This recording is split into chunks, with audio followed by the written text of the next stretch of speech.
Hello, my name is Nevin, and I started Hope Hall in September of my 7th grade year. I would like to take some time to tell you of how I found Hope Hall. The year was 2016, and I was in a really bad state. I thought that the world would be a better place without me. My mom and I were driving, and my mom saw a sign that said Hope. So we stopped at Hope Hall, and immediately I knew it wasn't like any other school. As soon as you walked in, kids stopped what they were doing, and they said hi. People asked if I was okay, and for the first time in 5 years, I felt safe and happy. I looked my mom in the eyes when I got home, and I asked her, when do I go again, because I do not want to go back to school. Before I came to Hope Hall, I was in a class of 30 to 40 kids, and I only had 2 friends at the time, who are still my friends with me today. In these classes, I would get bullied, and no one knew or cared. Teachers would teach, but no one would listen. Things were also so fast that I couldn't pay attention. The classes were big, and out of all the kids, probably only 3 would listen. I felt unsafe. So this leads me to the topic of why I'm standing here today. I came to Hope Hall because I suffer from ADHD, dyslexia, and some other things. I was told by teachers at other schools that I would never accomplish anything and I would just settle for a 9-to-5 job, because at least then I'll be doing something with my life.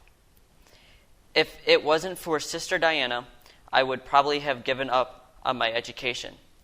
This year, I was accepted at MCC for criminal justice and proved them all wrong.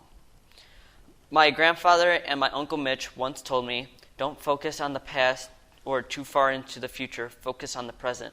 That's why they call it the present, because it's a gift. At this point in my life, I was scared to do anything because I was afraid of failing. I never tried new things, and I would never try it in school. My grades dropped, and I barely made friends. One day, as I thought to myself, a kid came over and greeted himself.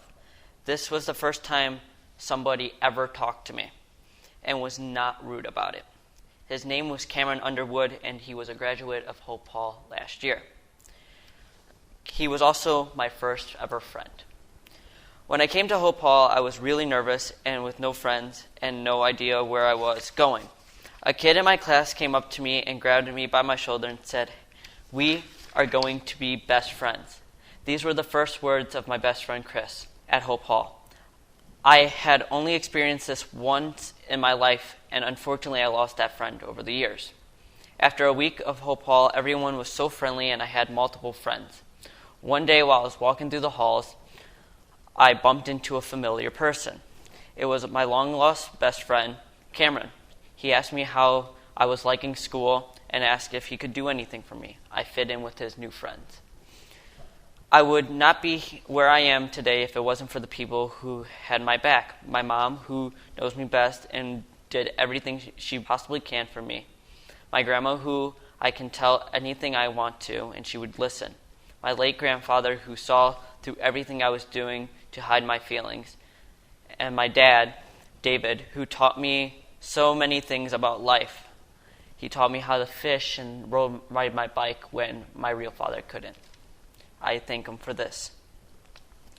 My best friend Cam, who gave me hope for the first time, and my best friend Chris for never giving up on me and always having my back. I also have teachers at Hope Hall to thank because they never gave up on me and believed I could do much more than I thought, and then much more than the teachers of my past ever believed. My friends were also a big help because they always made sure I was happy and that I fit in with them so I could feel at home and safe. Lastly, the school is not just a school but a family. These people broke the scared little me and made me the man I am today. With the help of my friends and family and with the school, I have grown so much. Without these amazing people and school, I would never thought of college or anything else. I am now graduating here today and going to college with a Regents Diploma for Criminal Justice. I hope future generations are able to grow up in a school like Hope Hall, I want them to feel as safe as I did with a school that will protect them. I also have dreams of making kids feel the same feelings of comfort and safety, and that is why I have pursued a career in law enforcement. Thank you for your time.